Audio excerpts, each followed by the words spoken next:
más de ti. Bendecimos tu nombre y te pedimos esto en el nombre de Jesús. Amén, Señor.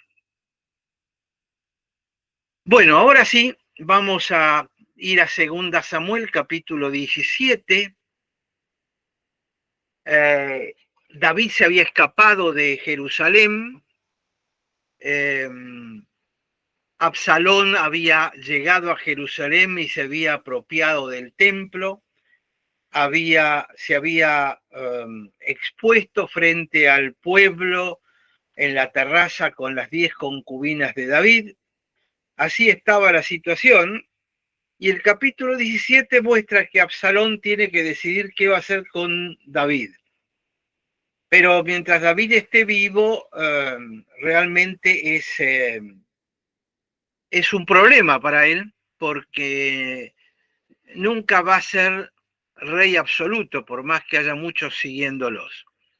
Entonces, arranca este capítulo 17 con Agitofel, que era el abuelo de Betsabé, que tenía cierto resquemor contra David, y le da un consejo a Absalón.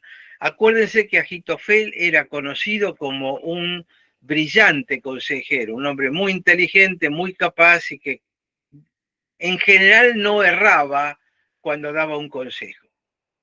Y entonces Agitofel le dice a Absalón: yo voy a escoger ahora 12.000 hombres, me voy a levantar y voy a seguir a David esta noche y caeré sobre él mientras está cansado y débil de manos. Lo atemorizaré, todo el pueblo que está con él huirá y mataré al rey solamente. Así haré volver a ti todo el pueblo, pues tú buscas solamente la vida de un hombre, y cuando ellos hayan vuelto, todo el pueblo estará en paz. Este consejo pareció bien a Absalón y a todos los ancianos de Israel. Entonces, lo que le estaba proponiendo Agitofel a Absalón era que él, un hombre evidentemente debía ser bastante mayor para ser abuelo de Betsabé, iba a agarrar 12.000 hombres, lo va a seguir y lo va a matar solamente a David. De tal manera el pueblo no lo va a tocar, porque el pueblo, cuando vea que él llega con esa gente, va a salir corriendo y lo va a dejar al rey solo. Entonces yo lo mato y vos, rey, vas a volver a ser el rey de todo, porque ya no tenés más competencia. Aparte, tu objetivo, Absalón, es únicamente buscar la vida de este hombre. Cuando toda esta gente vea que David no está, el pueblo estará en paz. Y el consejo le pareció bien a Absalón y a todos los ancianos de Israel. Quiero marcar que Agitofel, lo que aconsejó fue hacer un ataque rápido y selectivo solo contra David. Pero dice: y mataré solamente al rey. ¿Qué quiere decir? Que en el fondo de su corazón, Agitofel sabía que el verdadero rey era David. Entonces le pareció bien, tanto a Absalón como a los ancianos. El plan era bueno, era atrevido, tenía posibilidades de éxito y evitaría una guerra fratricida, larga, entre los partidarios de David y los partidarios de Absalón. Así que el consejo verdaderamente era bueno. ¿Le gustó a Absalón? ¿Sabes qué me sorprende lo que diga que los ancianos de Israel les pareció bien? Era una cuestión más política que otra cosa, ¿no? El entorno va para donde marcha el que está en el puesto de poder. Esto siempre pasa así. Si el rey dice vamos para allá, hay un montón que se van a alinear atrás, aunque no concuerden, pero si alguien no concuerde con el rey, se queda fuera. Entonces, son los obsecuentes que cuando propongas algo, si sos el jefe, te van a decir siempre que sí. Aunque en el fondo están pensando que no y van a ser quinta columnos dentro del grupo. Pero esta es la realidad que uno tiene que enfrentar. Ahora, Absalón hace algo interesante y extraño para hacer, es decir, que muestra que no era tan tonto. Dice Absalón, versículo 5, llamen también ahora a Husai arquita. Acuérdense que este Husai, David le había sugerido que fuera, se presentara con David para actuar como espía de David. Es decir, Husai era un quinta columna realmente, aunque Absalón por supuesto no lo sabía.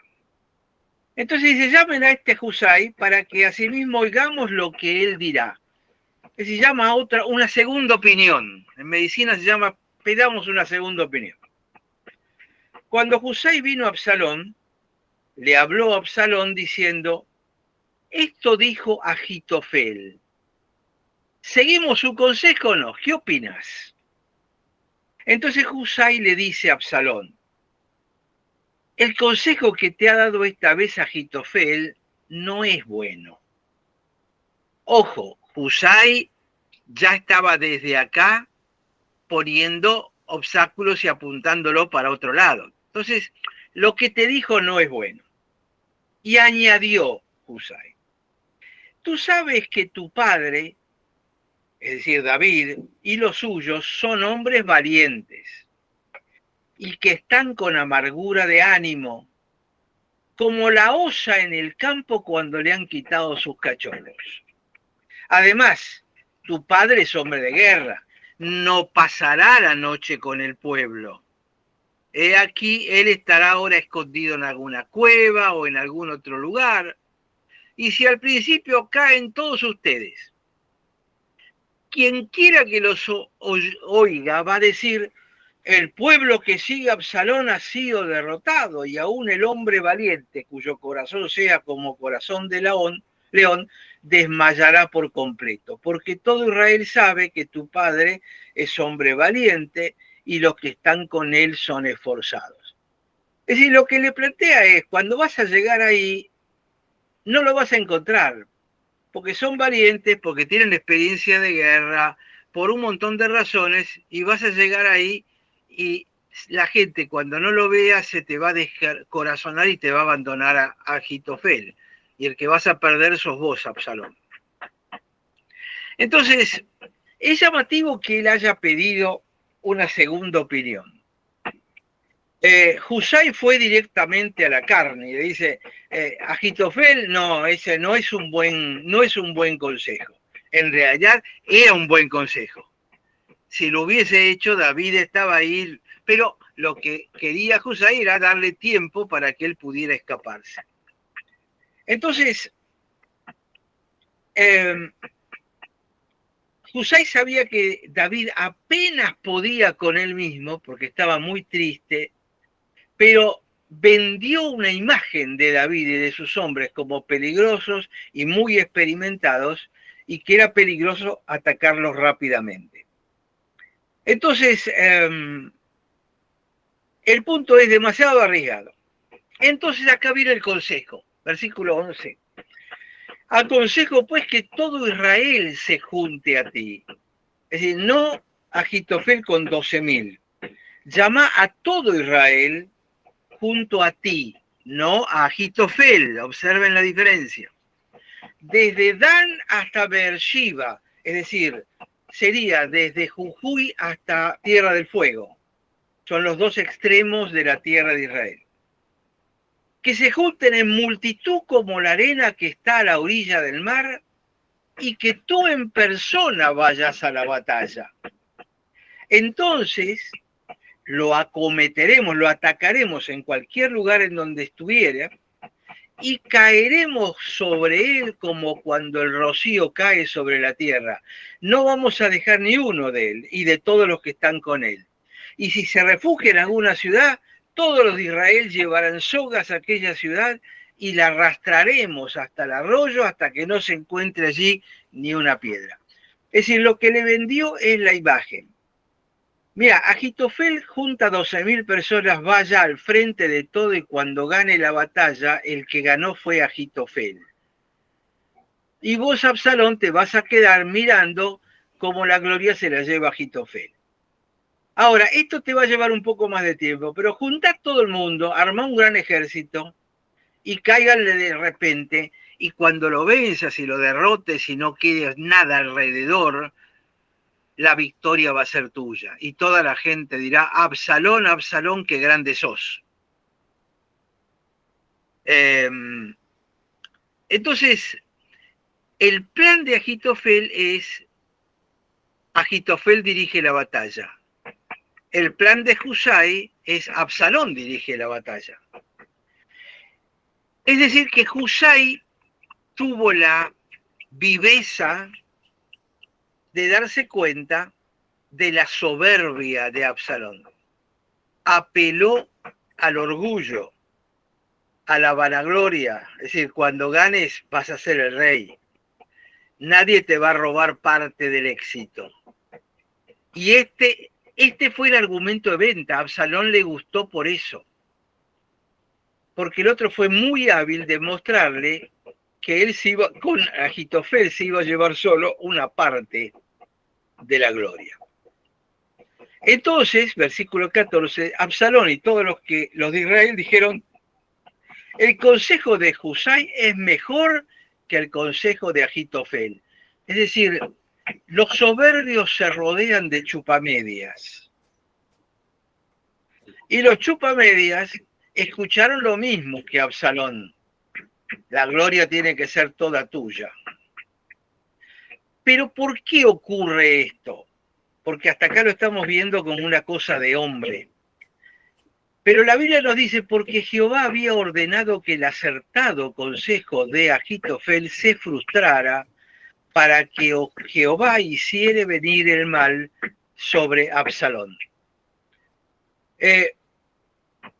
Siempre preferían el consejo de Agitofel, nunca se había discutido, porque siempre estaba en lo cierto. Pero se fueron todos detrás del consejo de Husay porque apeló a la vanidad y los chupamedias dijeron, rey, tú eres muy grande y te mereces tener toda la gloria de esto. ¿Por qué? Porque Jehová había ordenado que el consejo de Agitofel se frustrara. Es decir, la principal razón no es el argumento de Husay, la principal razón es que Dios estaba obrando, Dios estaba en control, porque el trono de Israel le pertenecía a Dios, no le pertenecía ni a David ni a Absalón. Y Dios se lo había otorgado a David. Y no había ninguna razón para quitárselo. Por lo tanto, Dios estaba guiando los pasos. Ahora fíjense que si uno lo mira desde el plano humano, digamos de acá abajo, uno dice, estos son luchas de poderes en la iglesia.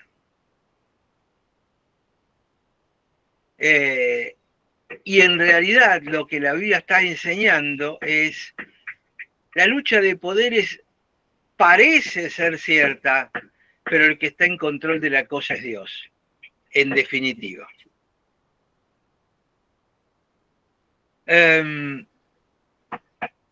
Absalón tenía el hombre más listo, más inteligente de Israel a su lado. Pero la oración de David fue más poderosa que la inteligencia de Agitofel. Porque Dios guió a Agitofel a dar un mal consejo a los ojos de Dios, aunque era un buen consejo a los ojos de los hombres. Dios estaba en control. Y esto es algo que a veces nos olvidamos, ¿no? Sobre todo cuando entramos en las disputas de la carne. en las administrativas, donde un grupo quiere una cosa, el otro, y nos olvidamos, o incluso en el nombramiento de líderes o de esto, de lo otro. La oración de aquel que está en contacto con Dios tiene poder, pero no es la oración la que le cambia la mano a Dios, sino que Dios es el que tiene todo en control. Entonces, en el versículo 15 y 16, Husai le dice a los sacerdotes Sadoc y Abiatar, ¿se acuerdan? Padre e hijo. También David los había mandado, no muchachos, no me vengan conmigo. Quédense con el arca de pacto, que yo no la necesito, y quédense cerca de Absalón, así pueden actuar como mensajeros míos. Entonces le dijo, así aconsejó Agitofel a Absalón y a los ancianos de Israel, y de esta manera aconsejé yo. Por lo tanto, envíen inmediatamente aviso a David y díganle, no te quedes esta noche en los vados del desierto, sino pasar Jordán para que no sea destruido David y todo el pueblo que está con él. Es decir, salgan rápido, crucen el Jordán y háganlo esta noche. Yo gané tiempo mientras juntan a todos los israelitas desde el norte hasta el sur. Este es el tiempo que ustedes tienen para cruzar el Jordán y escaparse del otro lado del Jordán y ponerse a salvo. Justamente este consejo o este aviso era lo que David tenía en mente cuando los mandó originalmente, que pudieran actuar y pudieran prevenir. Entonces la clave es que David tenía que cruzar el río Jordán y había tiempo para que lo hiciera con todo el pueblo, porque juntar todo el pueblo de Israel no iba a ser sencillo. Entonces, ¿qué pasa? Jonatán y Ahimás estaban junto a la fuente de Rogel y una criada les avisó porque ellos no podían venir a la ciudad.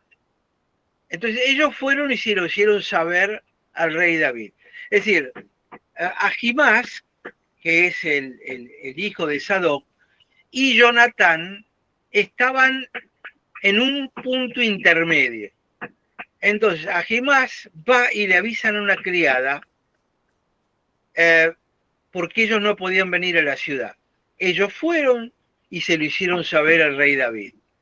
Pero fueron vistos por un joven, el cual se lo hizo saber a Absalón. Es decir, también había espías del otro lado.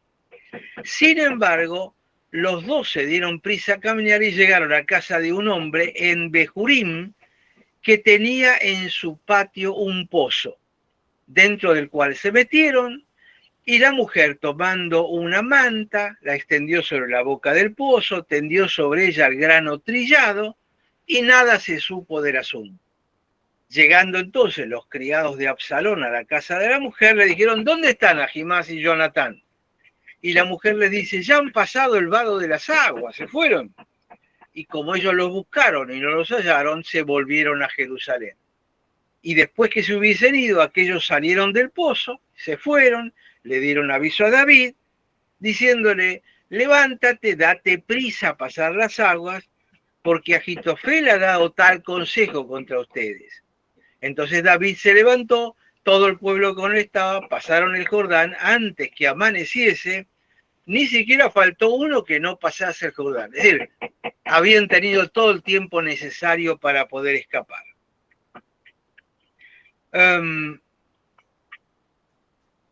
Versículo 23 dice que Agitofel, viendo que no se había seguido su consejo, enalbardó su asno, es decir, lo preparó y se levantó y se fue a su casa, a su ciudad.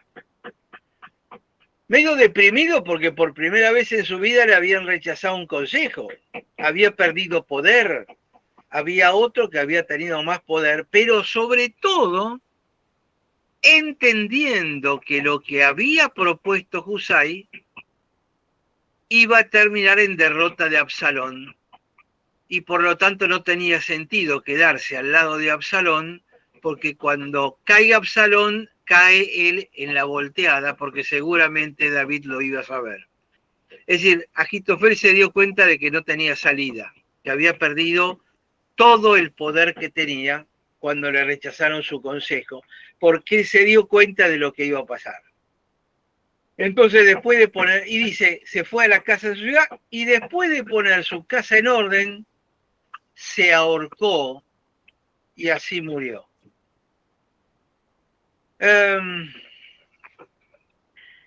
Él sabía que el plan iba a funcionar.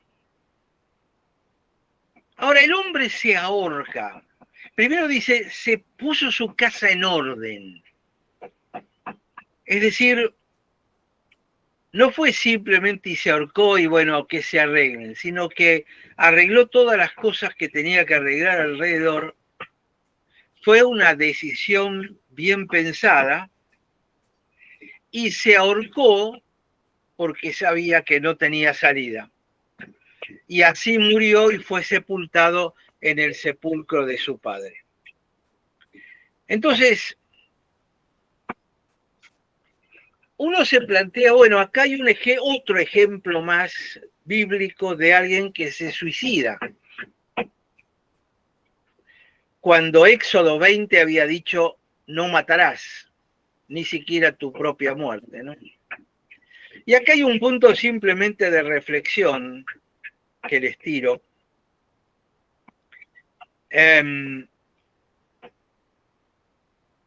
No todo suicidio es pecaminoso. Yo recuerdo una persona en la iglesia que pastoreé, que un día a la noche, bien entrada la noche, me llaman de urgencia porque esta persona se había pegado un tiro en el baño. Y con Marisa fuimos los primeros en llegar y ver el espectáculo. Era una mujer muy inteligente, muy capaz, con una depresión muy profunda. Había hecho todos los tratamientos disponibles en aquella época, con ninguno había andado bien. Y en aquella época, década del 90, es decir, 30 años atrás, le habían hecho un dosaje de litio, que es un medicamento que se usa para la depresión, sobre todo para la depresión endógena o bipolar profunda y severa. Y ella esperaba que el análisis demostrara que estaba bajo de litio, entonces podían darle litio para resolverlo. Y ese análisis vino normal.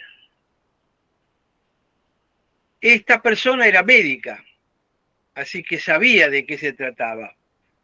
Cuando recibió el informe eso, un poco creo que se sintió como este Agitofel, no tengo salida, y ella me había dicho el día anterior, hablando, tratando de trabajar esa depresión, me dice, Aldo, vos no sabés lo que se siente.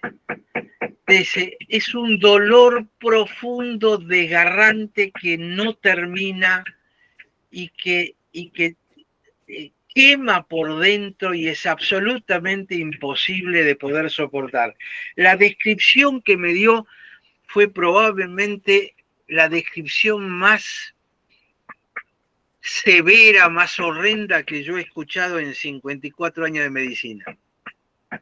La desesperanza era absoluta. Y al día siguiente de eso recibió el análisis y uno sabiendo cómo se sentía, la mujer fue y se pegó un tiro. Muy limpito, limpito en el sentido, se metió dentro de la bañadera como para que no quede mucho enchastre, lo pensó muy bien, pero no aguantaba más. Ahora, se suicidó y uno dice, ¿tiene esperanza de salvación? Lo que pasa es que lo que la mató es la enfermedad, no es que ella se mató, es la enfermedad que la mató. Y muchas veces pasa esto. Y esto cada día es más frecuente. Si hay una enfermedad que está creciendo en todo el mundo, sobre todo entre los jóvenes, es la depresión. Depresión por frustración, porque ya no pueden llegar a lo que habían soñado, aparentemente. No hay duda que ha aumentado lo que se llama la depresión bipolar. Antes casi no existía, porque se reconocían solo los casos más extremos. Y ahora hay casos de depresión pequeña, pero ahora tenemos mucha medicación nueva. Desde la década del 2000 en adelante, hay una cantidad de medicación para todo esto tremenda que ayuda. Hay tratamientos. En la década del 90 no lo sabía. Teníamos 3 medicamentos antidepresivos y eran realmente con mucho efecto secundario, con poca potencia. Ahora hay algo que se llama normalizadores del ánimo, que te estabilizan, o estabilizadores del ánimo, que te estabilizan. Antidepresivos que realmente actúan. Hoy tenemos armas en la mano. En la década del 90 no las había, y mucho antes tampoco. Entonces, lo que pasa es que también la gente se moría más temprano, ¿no? Entonces ¿para qué se los planteo esto? Porque se van a encontrar con mayores o jóvenes hoy en día con depresiones. No son cosas livianitas, suaves para dejarlas pasar. Hay que prestarles atención. Y no piensen, por favor, que con un poco de consejería cristiana resuelven el tema. Porque estos son temas psiquiátricos. A veces necesitan psiquiatra y psicólogo. Y drogas. Y no es que, va a depender de drogas, no depende del Espíritu Santo. Por favor, ese tipo de pensamiento mágico primitivo no tiene lugar en la epidemia de depresión en la que estamos viviendo. Hay medicamentos, hay razones bioquímicas por las cuales estas depresiones son graves. Es decir, hay falta de químicos cerebrales. No es Satanás que está llevándolos al suicidio, aunque pueda jugar su rol. Pero tenemos que estar preparados para esto. Yo recuerdo que en el pastorado también me traje del seminario, del Instituto Bíblico, alguien para que hiciera la obra práctica en la iglesia. Y estaba con los jóvenes. Y el chico agarró un día a 3 chicas que estaban estudiando psicología y les lavó la cabeza diciéndole que estaban preparándose para ayudar a Satanás, que tenían que dejar la carrera. Bueno, el que dejó la iglesia es el chico este, porque inmediatamente lo llamé y dije no vengas más. ¿Por qué? Porque es un aprendiz de mago. No pueden decir esas barbaridades. Entonces, me parece que este tema de este hombre suicidándose me permite traer algunos pensamientos sobre esto que a mí me parece que son importantes marcar hoy en día. Porque hay diagnósticos más exactos, hay causas para esto de tipo bioquímico, son causas que en la mayoría de los casos se pueden corregir y muchas veces no son simplemente depresiones, sino que vienen mezclado con otras cosas más que hay que saber discernirlas. Entonces, hay un lugar para la consejería cristiana acompañando esto, pero también es muy importante que abran la mente a que no es algo que pueda hacer un simple consejero de iglesia y tener éxito. Me parece importante marcarlo. No sé si alguno de ustedes quiere comentar algo. Sí, sin duda, Aldo, hay mucha tela para cortar acá, ¿no? Yo he tenido casos de gente que se suicida, o bueno, que se ha querido suicidar, que hemos atendido en la iglesia. Hay uno que me marcó de por vida, porque era un chico que éramos muy jóvenes, teníamos un grupo de música, era el cantante. Lo conocí a él como un pibe realmente muy en el Señor, con un corazón hermoso, evangelista. Y de golpe, por un problema que él tuvo, una decepción en su iglesia, nunca supimos qué, pero hubo un problema que lo afectó. Entró en una depresión y pese a todo ese esfuerzo que hicimos en ir a verlo, visitarlo, hablar con él, tratar de convencerlo que volviera a ensayar, estar cerca, no era el mismo, no era la misma persona que había compartido 4 años con nosotros de música, de ensayo. Evidentemente estaba enfermo y creo que él nunca terminó de tener dominio sobre su vida. O sea, decir que que él conscientemente se quitó la vida, eh, no sé si es tan taxativo. Creo que la enfermedad lo llevó a un nivel de inconsciencia donde la vida no tenía ningún sentido, por un lado. Por otro lado, tengo otra experiencia que nos pasó en la transportadora de caudales hace unos 20 años por lo menos. Uno de los pibes que manejaba el tema de caja de seguridad, que era de absoluta confianza nuestra, que comía en la mesa con nosotros, comete un robo, porque un cliente se descuide, deja la caja abierta, y él roba la plata, se le carga en una mochila, logra vulnerar la seguridad y se va. Creo que inmediatamente se da cuenta y se arrepiente. Eso en la casa es como que ahí él decide suicidarse y repartió la plata en 3 partes. Una la escondió en la casa del padre, otra la escondió en la casa de la madre y otra parte la escondió en la casa de la novia, la que había robado, ¿no? Como que quiso poner en orden las cosas. Decir, me mato, pero le dejo plata. Una cosa así, ¿no? Y de ahí se fue él a un hotel, al hotel más alto de la ciudad de Córdoba, y estuvo toda la noche, según relato que él mismo me contaba, luchando con él mismo para suicidarse.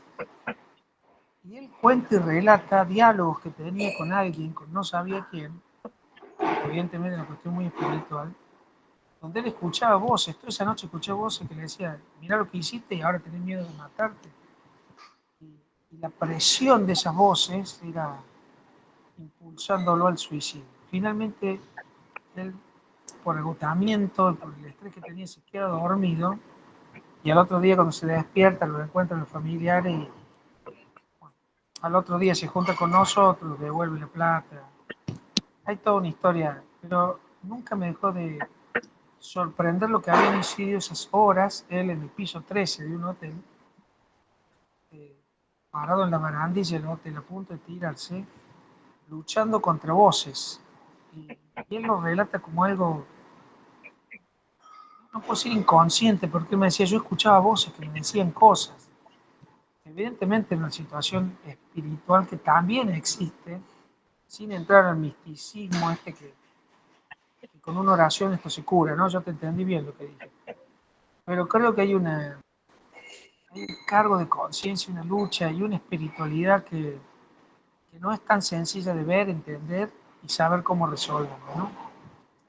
Yo no tomo la posición de que el que se suicida se va al infierno, no es mi problema, y también ser taxativo así destroza a toda la familia. O sea, madre llorando a decir que dónde está mi hijo y decirle se fue al infierno, le arruina la vida. O sea, si tampoco sabes, si no, no tenemos esa certeza. Entonces, la vieja corriente teológica decía que acá que se suicida se va al infierno, ¿no? Yo creo que no. Tampoco digo que sí. Lo que quiero decir es que es un tema que lo resuelve el Señor y no yo me pongo a condenar ni a juzgar. Tengo que tratar de hacer todo lo que pueda para ayudar a la persona en depresión. Nada más. El resto. Mira, un joven adolescente, que es donde empieza la esquizofrenia, que siente voces, lo primero que hay que pensar es esquizofrenia. Ahora, que pueda haber algún tipo de influencia satánica sobre eso, además, es posible. No lo voy a negar. Pero uno hay cosas que hay que descartar y lo puede hacer únicamente un psiquiatra. Porque incluso para la esquizofrenia, hoy en día, hay tratamiento. Hay drogas especiales. Entonces, por eso me refiero, hay que tener cuidado. Estaba mirando, yo creo que no sé si no te lo di a vos, un libro sobre las depresiones. La última vez que nos vimos. No me acuerdo porque llevé muchos libros al Instituto Bíblico, a donde los donamos. Pero... Había un libro así grandote que me dio mi hija, no lo estoy viendo acá, por eso es que supongo que te lo di. Mi hija es psiquiatra, ¿no? Como vos sabés. Pero es un libro así grandote sobre depresiones. No es una cosa simple. No es una cosa que puede hacer un consejero cristiano que por ahí hizo un cursito en un seminario o en una iglesia escuchó 4 clases sobre depresiones. Yo en el Instituto Bíblico he dado todo un curso de un semestre sobre depresiones. Y una de las cosas que más le marcaba a los alumnos que había ahí es: no traten de hacerse los psiquiatras. ¿Sí? No se empoderen del paciente tanto. Entonces yo creo que acá se dan enfermedad real de depresión que puede estar mezclado con otra patología psiquiátrica. En general es esquizofrenia, porque son trastornos del humor y están en una misma fase. El bipolar y el esquizofrénico pertenecen al mismo tipo de enfermedad. Uno, generalmente hay antecedentes familiares o de esquizofrenia o de depresiones. Es un continuo. Entonces hay que aprender a diagnosticarlas, a medicarlas. Y lo que uno sí es muy importante que para mí en la iglesia lo manejen, sobre todo si acá, si, creo que algunos de los chicos que están escuchando acá son líderes de jóvenes o trabajan con jóvenes, es estar atento de expresiones de tristeza.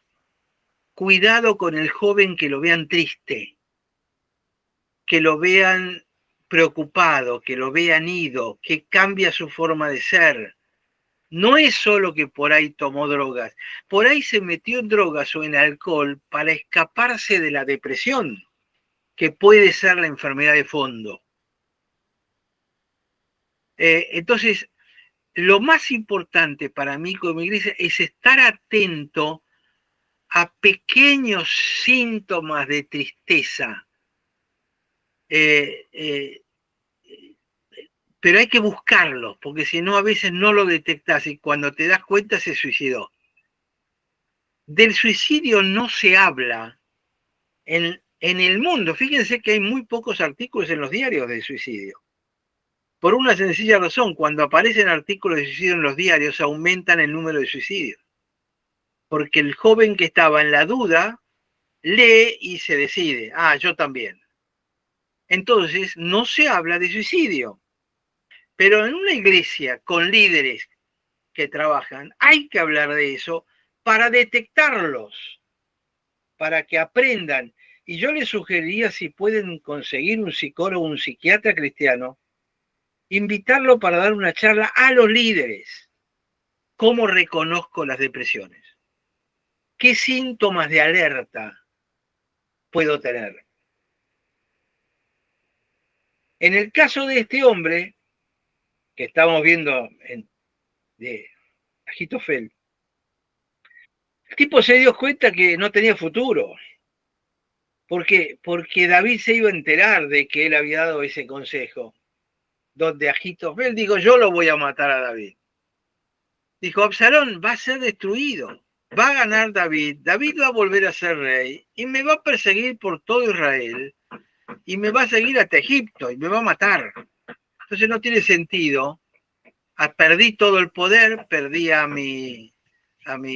toda mi familia, porque seguramente en esta posición había perdido contacto con Betsabé y con los hijos como Salomón de Betsabé.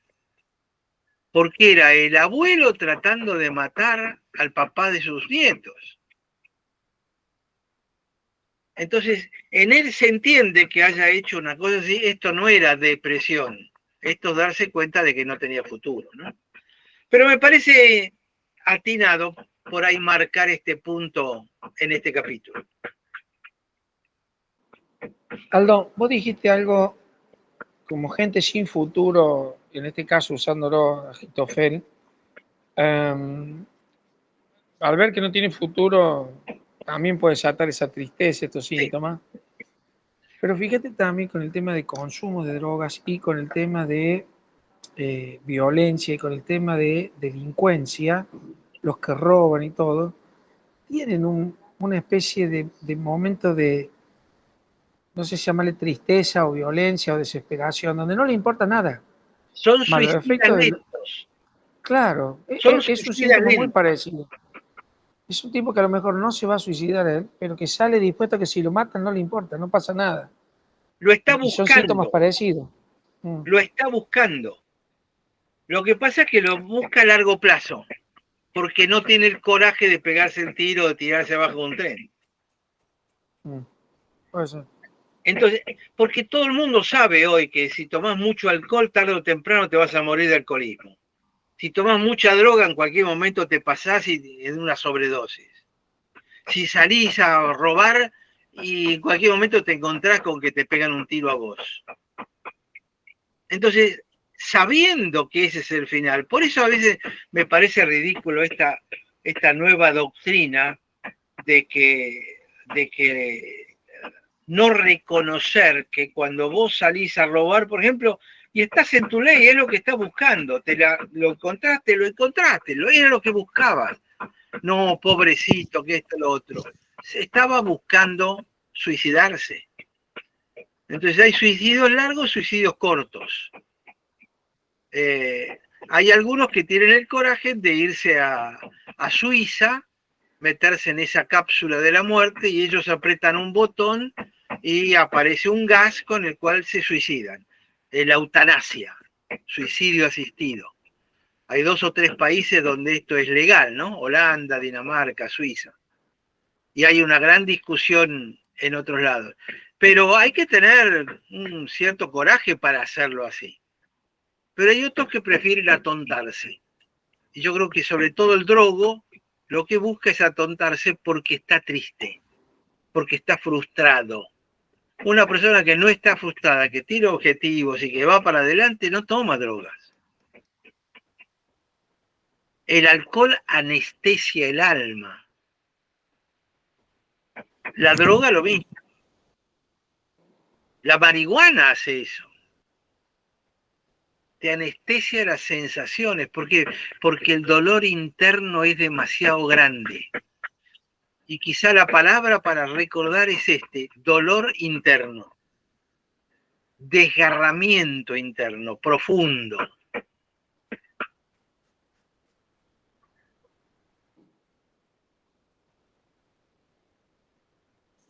Muy bien. Así que bueno, seguimos, vamos al 24. Ya estamos medio sobre la hora. Dice que David llegó a Mahanaim y Absalón pasó el Jordán con toda la gente de Israel. Es decir, Absalón iba atrás, yo lo voy a matar con toda su gente. Cruza y Absalón nombra a Amasa jefe del ejército en lugar de Joab.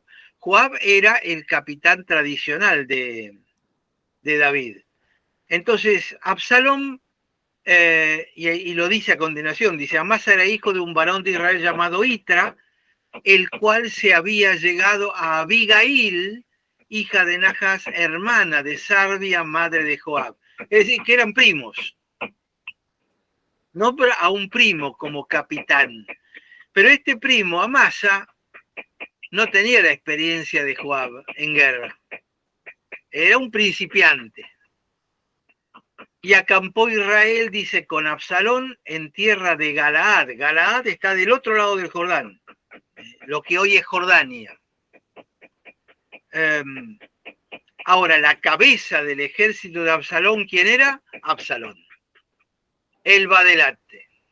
Él no es como el padre que se quedó en el templo.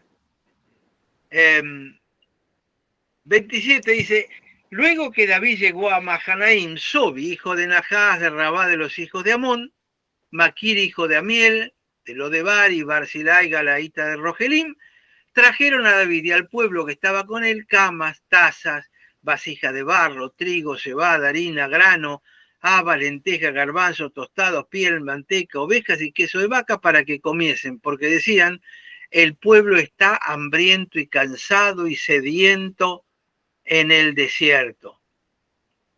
Cuando estás en la mala, ahí es donde aparecen los verdaderos amigos. Y estos que vinieron, nombres y hombres oscuros, que nadie los conocía, de un origen desconocido, de pronto son los que vienen a ayudar a David. Y empieza el capítulo 18, vamos a empezarlo nada más porque estamos en la hora.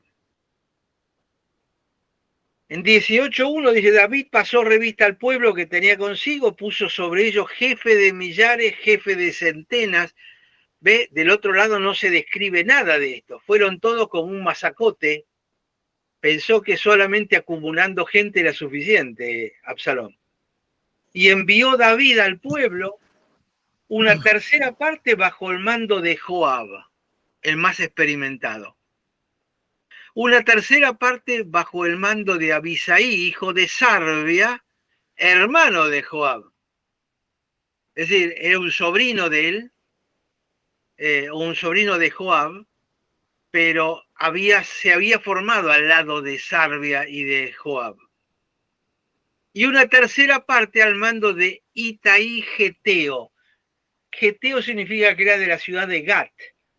Gat era una ciudad que estaba en el límite entre los filisteos y los israelitas, donde David se había refugiado mucho tiempo. El rey de ahí, que es Itaí Geteo, lo había tenido a David sirviendo en sus filas, e Itaí, que no era hebreo, lo siguió fielmente a David, pero era un hombre que había comandado ejército y también tenía experiencia de guerra.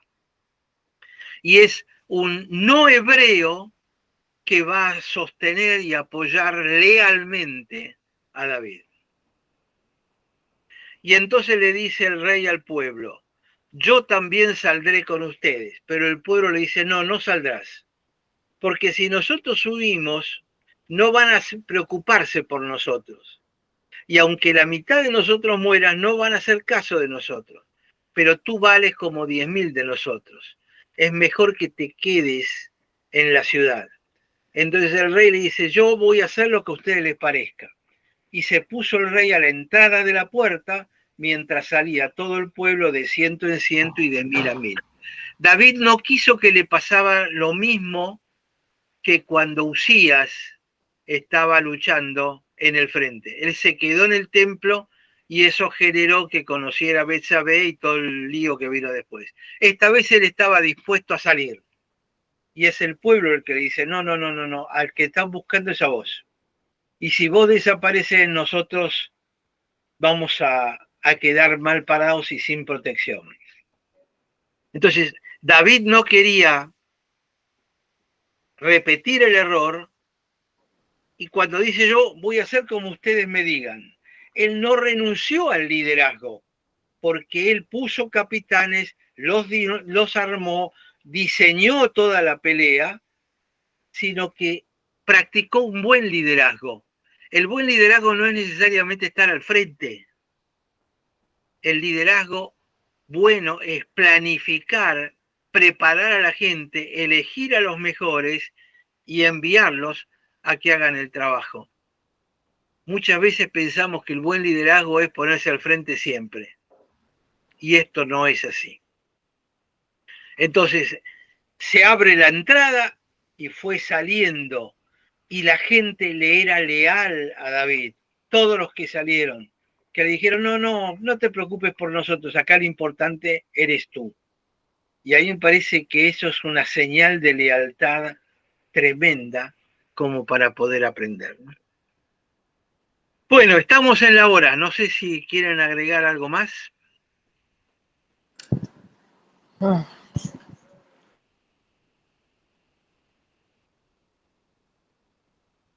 Simplemente que el concepto de lealtad es un concepto que hoy por hoy se va perdiendo cada vez más, ¿no?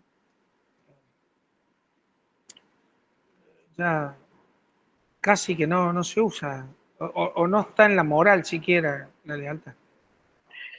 Pero de alguna manera la lealtad es la consecuencia de un buen liderazgo.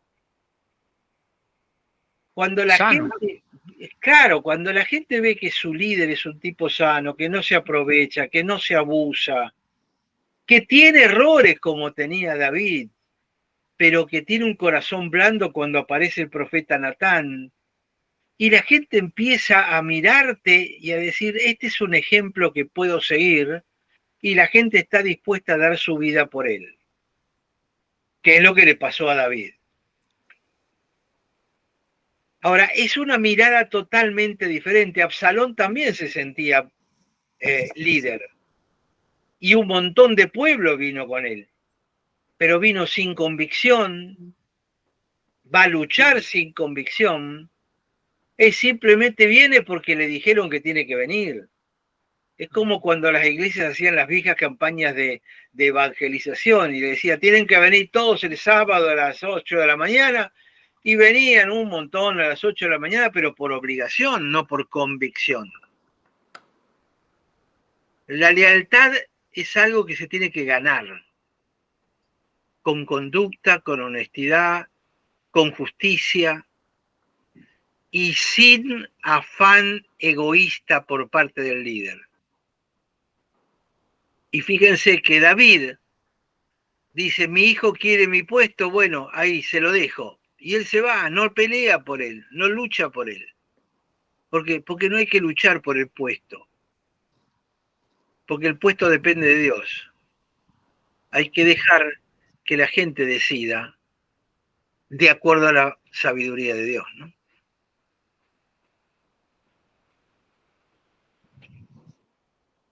Muy bien.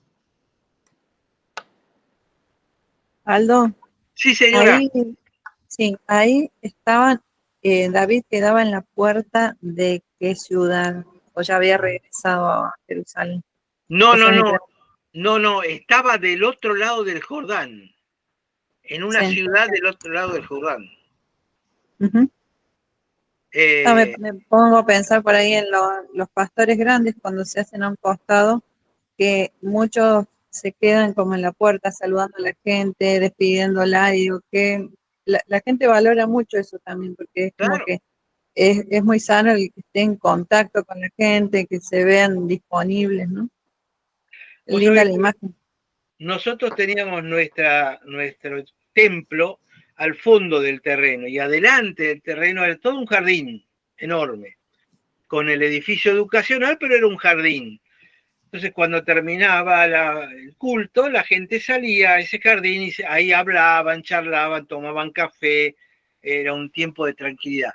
Pero nosotros teníamos una costumbre de, al terminar el culto, yo daba la bendición final, y habíamos acostumbrado a la iglesia que al recibir la bendición, cantaban un amén, que es muy histórico, de siglos, y la gente se sentaba, y nosotros los invitábamos a que se sentaran para pensar en el mensaje.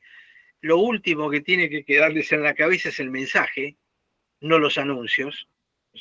Hay iglesias que te meten los anuncios al final y rompieron todo el pico de concepto. Sentate a orar en lo que has escuchado y cómo vas a vivir esta semana.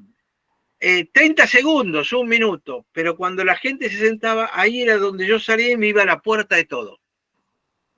Y entonces la gente se iba saliendo de a poco, cuando veía que la cola para saludarme se iba acortando, la gente por ahí iba saliendo, pero se quedaban una hora charlando. Y ese tiempo de poder saludar uno por uno a los que habían venido y hablar unas pocas palabras, arreglar para una consulta, para una entrevista, para alguna cosa, era un tiempo que yo disfrutaba tremendamente. Pero me parece que le hacía también bien a la gente porque de alguna manera tenía contacto personal con su pastor. Ahora, estaba diseñado el culto para que esto ocurriera. Esto no ocurre espontáneamente. Porque hay algunos pastores que terminan el culto, no dan ni la bendición ni absolutamente, y se quedan adelante. Entonces la gente tiene que ir adelante pidiendo permiso por favor, que se corran para poder llegar a saludar. Y entonces, ¿qué irá? Una quinta parte de la congregación, una décima parte a saludar, pero todo lo demás se dan media vuelta y se van rápido. Con lo cual perdiste la posibilidad de hacer contacto de ojos y de mano con el que vino por primera vez, que generalmente se sienta al fondo de todo y que se va rápido. Es decir, son cosas que para mí son muy importantes, pero que tienen que ver con liderazgo y con lealtad. La lealtad hay que ir ganándola, hay que ir trabajándola, no llega de casualidad, simplemente porque diga, ese es el pastor, yo le voy a ser leal al pastor. Hay que ganarla y eso lleva su esfuerzo, ¿no?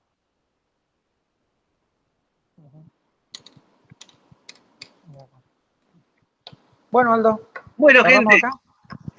Hermoso todo, Aldo. Muy lindo, muchas gracias. Al contrario, un gusto poder estar con ustedes de nuevo y seguiremos la semana que viene con el 18, ¿no? Estamos, sí. Segunda Samuel 18. Nos vemos la semana que viene. Un fuerte yo abrazo a todos. Que disfrutes ahí. Yo creo que te vas a aburrir mucho porque hay mucho viento, de vez en cuando hay huracanes. Pero bueno, que te salga barata, hacete unas rastas o cortate el pelo. Cabezón. Chau. Chao, chao.